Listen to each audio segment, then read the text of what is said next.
30 अक्टूबर, रविवार का दिन। रविवार मतलब छुट्टी, और इसी छुट्टी को सेलिब्रेट करने सैकड़ों लोग अपने परिवार के साथ मोरबी हैंगिंग ब्रिज पर पहुंचे थे।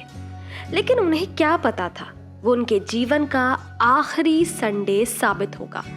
जिस हैंगिंग ब्रिज पर वो मजे करने पहुंचे थे, सेल्फी लेने पहुंचे थे, वो अचानक से टूट गया और देखते ही देखते सैकड़ों लोग नदी में समा गए। लेकिन ये ब्रिज टूटा कैसे? कौन है इसका जिम्मेदार? आखिर जब ये ब्रिज 7 महीने से बंद था और इसे खोला गया तो प्रशासन कहाँ थी? फिटनेस सर्टिफिकेट कहाँ था? किससे पूछकर खोला गया? अगर ब्रिज अपनी मर्जी से खोला गया तो नगर निगम और पुलिस कहाँ थी? घड़ी और ई बाइक बनाने वाली कंपनी को ब्रिज का ठेका कैसे मिला और किसने दिया? ये तमाम सवाल सोशल मीडिया पर ट्रेंड हो रहे हैं। ये सवाल आम जनता के हैं। ये सवाल उन लोगों के हैं जिन्होंने इस हादसे में अपने परिवार को खोया है। पिछले 7 महीने से बंद था ये पुल। मोरबी की मच्छू नदी पर बना ये केबल ब्रिज पिछले 7 महीने से बंद था, क्योंकि पुल की मरम्मत का काम चल रहा था। ये काम अजंता मैन्युफैक्चरिंग यानी कि ओरेवा ग्रुप को मिला था। बता दें कि ये कंपनी दीवार घड़ी, कलाई घड़ी, एलईडी लाइट, सीएफएल बल्ब, ई बाइक बनाती है। अब सवाल है कि घड़ी, एलईडी लाइट और ई बाइक बनाने वाली कंपनी को पुल की मरम्मत का काम कैसे मिला? मीडिया रिपोर्ट्स की माने तो अजंता मैन्युफैक्चरिंग ने पुल की मरम्मत का ठेका किसी दूसरे को दिया था। ऐसा बताया जा रहा है कि ये ठेका किसी पांचाल नाम के मालिकाना हक वाली देव प्रकाश सॉल्यूशन को दिया गया था। मरम्मत के बाद पुल 4 दिन पहले ही दोबारा खोला गया था।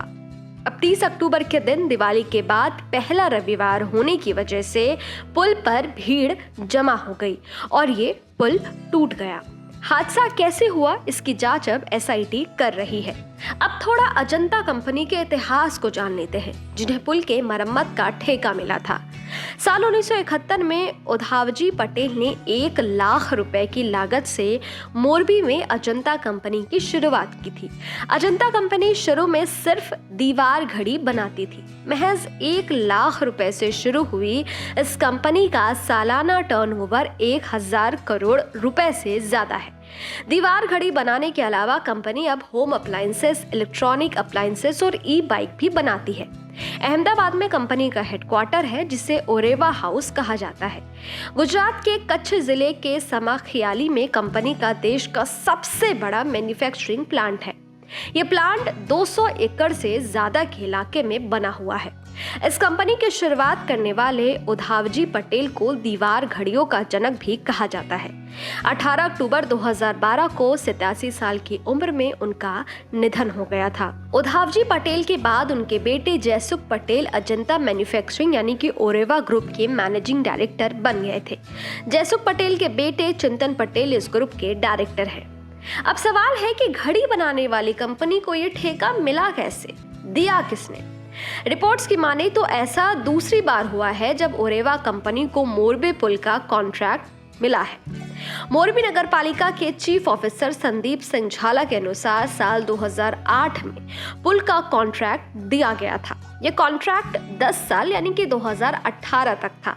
उन्होंने बताया कि 2018 के बाद इस पुल का कॉन्ट्रैक्ट किसी को नहीं दिया गया, लेकिन इसी साल मार्च में एक बार फिर से इसी कंपनी को 15 साल के लिए पुल के रखरखाव और मरम्मत का ठेका दिया गया था। इसके तहत ओरेवा ग्रुप 2037 तक इस केबल ब्रिज का कामकाज और रखरखाव का जिम्मा संभालेगी। इस समझौते के तहत कंपनी को रखरखाव और रेनोवेशन के लिए 8 से 12 महीने का समय लेना चाहिए था, लेकिन पुल को पहले ही खोल दिया गया। संदीप सिंह ने बताया कि मार्च में ब्रिज को रेनोवेशन के लिए बंद कर दिया गया था। 26 अक्टूबर को ही इस ब्रिज को दोबारा खोला गया। 26 अक्टूबर को गुजराती नववर्ष यानी कि नया दिन होता है। उन्होंने बताया कि रेनोवेशन का काम पूरा होने के बाद इसे आम लोगों के लिए खोला गया था। हालांकि स्थानीय नगर पालिका ने रेनोवेशन वर्क के बाद बिना फिटनेस सर्टिफिकेट के ही इस पुल को खोल दिया, जिसके बाद काफी लोग ब्रिज पर पहुंचे और ये हादसा हुआ। इस वीडियो पर आप क्या सोचते हैं, कमेंट बॉक्स में लिखकर जरूर बताइएगा।